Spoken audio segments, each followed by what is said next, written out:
दुनिया की दूसरी आलमी जंग यानी वर्ल्ड वार 2 ये वो भयानक जंग थी जिसमें लाखों इंसानों की जानें हलाक हो गईं।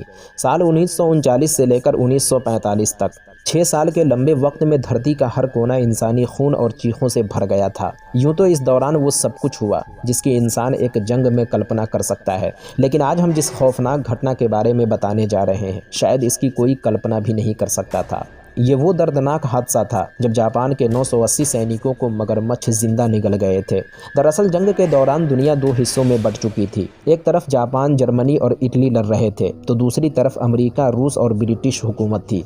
इसके अलावा सारे देश दुनिया भर के अलग अलग हिस्सों में एक दूसरे के खिलाफ लड़ रहे थे और एक ऐसी ही जंग चल रही थी बर्मा यानी म्यांमार के रामरी द्वीप पर। बर्मा के रामरी द्वीप को दुनिया के खतरनाक द्वीपों में से एक माना जाता है। बर्मा का रामरी द्वीप जहरीले चूंटियों, मकड़ियों, मच्छरों और कीड़े मकोड़ों से मशहूर है। इस द्वीप पर दुनिया के खतरनाक और जहरीले सांप पाए जाते हैं, जबकि ये द्वीप जिस चीज़ से सबसे ज़्यादा मशहूर है वो है इस द्वीप पर 16 किलोमीटर में फैला हुआ दलदल और उस दलदल में रहने वाले खतरनाक मगरमच्छ। कहते हैं कि इस दलदल में रहने वाले मगरमच्छ की लंबाई 20 फीट तक होती है, जबकि इसका वजन 900 किलो तक होता है।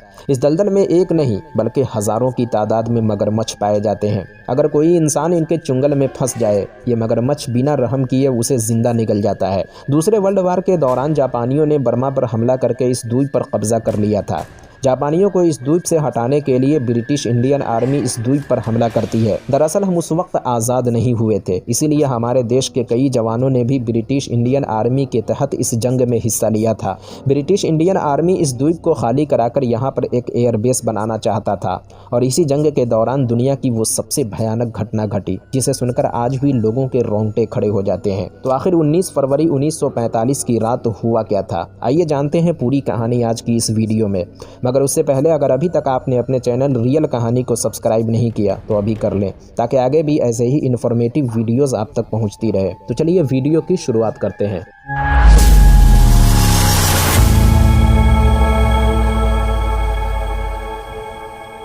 19 फरवरी 1945 की वो तारीख थी। दुनिया दूसरे वर्ल्ड वार में जल रही थी। कहते हैं कि वर्ल्ड वार 2 दुनिया की सबसे बड़ी जंग थी जिसमें लाखों लोगों की जानें हलाक हुई थी। पूरी दुनिया एक दूसरे के खिलाफ लड़ रही थी। जापान की इंपीरियल आर्मी ने बर्मा यानी म्यांमार के रामरी द्वीप पर हमला करके कब्जा कर लिया। इस द्वीप पर कब्जा करके जापान अपनी ताकत बढ़ाना चाहता था, यानी ये जगह लड़ाई के एतबार से काफ़ी अच्छी थी और जापान इस पर कब्जा करके अपने दुश्मनों से यहीं से मुकाबला करना चाहता था। कहते हैं कि रामरी द्वीप पर जापान की एक बहुत बड़ी फौज अपना कब्जा जमा लेती है। इधर ब्रिटिश इंडियन आर्मी और उनके सहयोगी देश को ये फिक्र हो रही थी कि अगर जापान द्वीप पर अपना कब्जा जमाए रखा तो ये हमारे लिए कई सारी मुश्किलें खड़ी कर सकता है। इसीलिए ब्रिटिश आर्मी जापानियों को भगाकर खुद इस द्वीप पर कब्जा करना चाहती है। ब्रिटिश इंडियन आर्मी का एक दूसरा मकसद था इस द्वीप पर अपना एयरबेस बनाना, ताकि वो इस जगह से दुश्मनों पर आसानी से हमला कर सके। चूँकि हम उस वक्त तक अंग्रेज़ों के गुलाम थे, इसीलिए हमारे कई जवान भी इस जंग में शरीक हुए थे। अब ब्रिटिश आर्मी की एक बहुत बड़ी फौज बर्मा पहुंचती है और फिर इस द्वीप पर दाखिल होती है। ब्रिटिश आर्मी और जैपनीज आर्मी के दरमियान जंग की शुरुआत होती है। इस जंग में कई जैपनीज आर्मी तो कई ब्रिटिश आर्मी मारे जाते हैं, लेकिन जैसे जैसे वक्त बीतता है जैपनीज आर्मी कमजोर पड़ती जाती है। उधर जैपनीज आर्मी के कमांडर का साफ साफ हुक्म था कि हालात जैसे भी हों दुश्मन से लड़ते रहो, या तो तुम दुश्मन को मार दो या दुश्मन तुम्हें मार दे, लेकिन दुश्मन के सामने खुद को सरेंडर कभी मत करना। और यही वजह थी कि लगातार जैपनीज आर्मी कमजोर पड़ती जा रही थी, लेकिन इसके बावजूद वो हौसला और हिम्मत नहीं हारती और लगातार दुश्मनों से मुकाबला करती रहती है। कहते हैं कि जैपनीज आर्मी अगरचे ब्रिटिश आर्मी के सामने कमजोर पड़ रही थी, लेकिन इसके बावजूद ब्रिटिश आर्मी को यह अच्छी तरह पता था कि रामरी द्वीप पर जैपनीज आर्मी एक बड़ी तादाद में है। और वैसे भी कहा जाता है कि अक्लमंद योद्धा वो होता है जो जंग में कमज़ोर से कमज़ोर दुश्मन को भी हल्के में नहीं लेता, और यही रणनीति ब्रिटिश आर्मी अपनाए हुई थी। और फिर आती है 19 फरवरी 1945 की वो काली और खौफनाक रात, जब जैपनीज आर्मी की 1000 की टोली किसी वजह से अपनी बड़ी फौज से अलग हो जाती है। इधर जब ब्रिटिश आर्मी को इसकी खबर मिलती है तो वो फौरन जापान की इस छोटी सी फौज का पीछा करना शुरू कर देती है। उधर इस 1000 वाली जापानी फौज को भी खबर मिल जाती है कि ब्रिटिश आर्मी की एक बड़ी और हथियार बंद फौज हाथ धोकर उसकी जान के पीछे पड़ी है।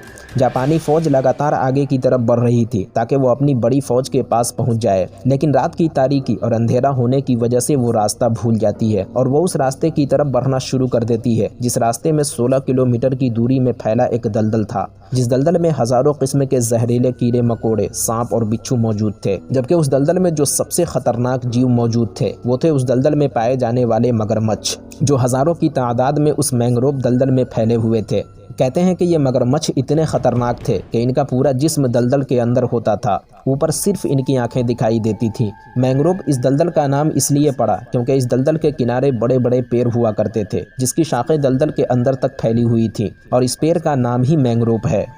अब जापानी आर्मी तकरीबन उस दलदल के करीब पहुंच चुकी थी। इधर ब्रिटिश आर्मी लगातार उसका पीछा कर रही है। ब्रिटिश आर्मी को उस मैंग्रोव दलदल और उसमें पाए जाने वाले मगरमच्छ के बारे में अच्छी तरह पता था कि ये जापानीज आर्मी दोनों तरफ से घिर चुके हैं। उधर जापानीज आर्मी ने भी उस दलदल के बारे में सुन रखा था और आखिर जापानीज आर्मी की ये टोली मैंग्रोव दलदल के पास पहुँच जाती है।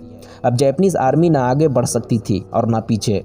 अगर आगे बढ़ती है तो दलदल में मौजूद भूखे मगरमच्छ उन्हें अपना निवाला बना लेते और पीछे बढ़ती तो दुश्मन की गोलियों का शिकार होती। आगे कुआं और पीछे खाई, यानी मौत दोनों तरफ पक्की थी। बस उन्हें फैसला करना था कि वो कैसी मौत मरना पसंद करते हैं। इधर ब्रिटिश इंडियन आर्मी दलदल से कुछ दूरी पर ही जापानी आर्मी का पीछा करना छोड़ देती है। उन्हें पता था कि जापानी आर्मी दोनों तरफ से घिर चुके हैं। अगर ये आगे जाते हैं तो दलदल में मरेंगे और अगर पीछे आते हैं तो हमारी गोलियों का शिकार होंगे। फिर ब्रिटिश आर्मी ने लाउड स्पीकर पर जापानियों से कहा कि देखो, तुम दोनों तरफ से घिर चुके हो, तुम्हारे पास बचने के लिए कोई रास्ता नहीं, बेहतर यही है कि तुम सरेंडर कर दो। लेकिन जापानी आर्मी को अपने कमांडर का हुक्म याद था कि हालात कैसे भी हों तुम सरेंडर नहीं करोगे। जापानी आर्मी ने सोचा कि मौत तो पक्की है, अगर पीछे भागते हैं तो दुश्मन की गोलियों का शिकार होंगे, लेकिन अगर हम दलदल में कूदते हैं तो हो सकता है हम दलदल को पार भी कर जाएं। इधर ब्रिटिश आर्मी लगातार सरेंडर करने के लिए कहती रही, लेकिन जापानीज आर्मी ने दलदल में छलांग लगा दिया और जैसे ही वो दलदल में कूदे, मगरमच्छ ने जो उन पर हमला किया वो लफ्जों में बयां नहीं किया जा सकता। जंग का माहौल होने की वजह से चारों तरफ से खून की बू पहले ही से आ रही थी। भूखे मगरमच्छ ने जापानी आर्मी पर ऐसा हमला किया कि जापानियों की चीखों पुकार से पूरी रामरी द्वीप गूंज रही थी। ब्रिटिश आर्मी लगातार उन्हें सरेंडर करने को कहते रहे, मगर एक एक कर 1000 में से 980 सैनिक दलदल में उतर गए और 19 फरवरी 1945 की वो काली रात इतिहास की सबसे खौफनाक रात बन गई। सुबह होती है और दलदल में चारों तरफ गिद्ध नजर आते हैं जो इंसानी जिस्म के बचे हुए मांस नोच कर खा रहे थे। कहते हैं कि 1000 में से सिर्फ 20 सैनिक जिंदा बचे थे, जो या तो दलदल में दाखिल होते ही बाहर निकल गए या फिर वो खौफ व दहशत से अंदर गए ही नहीं। इन 20 सैनिकों को ब्रिटिश आर्मी बंधक बना लेते हैं, लेकिन सवाल ये था कि इस तरह सब कुछ जानते हुए मौत के दलदल में कूदना सही था या नहीं। मेरे ख्याल से इसका जवाब है नहीं, क्योंकि मौत तो दोनों तरफ से उनके सामने थी। तो उनके लिए बेहतर यही था कि दलदल में कूदने के बजाय वो दुश्मनों से मुकाबला करते, या तो वो खुद मारे जाते या फिर वो दुश्मन को मार देते। अगर वो मारे भी जाते तो ये एक बहादुराना मौत होती। लेकिन एक दूसरी सच्चाई ये भी है कि यहाँ से बैठकर कोई भी फैसला उनके बारे में देना बहुत आसान है, लेकिन जो लोग वहाँ मौजूद थे, ऐसे हालात में उनके लिए कोई भी फैसला करना कितना मुश्किल रहा होगा ये वही समझ सकते हैं। और आखिर ये कहानी Guinness book of world record में दर्ज हो गई, ये कहते हुए कि इंसानों पर इतना बड़ा हमला मगरमच्छ के ज़रिए इतिहास में कभी नहीं हुआ। तो दोस्तों, आज की वीडियो में बस इतना ही। वीडियो कैसी लगी कमेंट बॉक्स में ज़रूर बताएं और ऐसे ही नॉलेजेबल वीडियोस देखने के लिए चैनल को ज़रूर सब्सक्राइब करें। मिलते हैं किसी नई वीडियो के साथ, जब तक के लिए अपना ख्याल।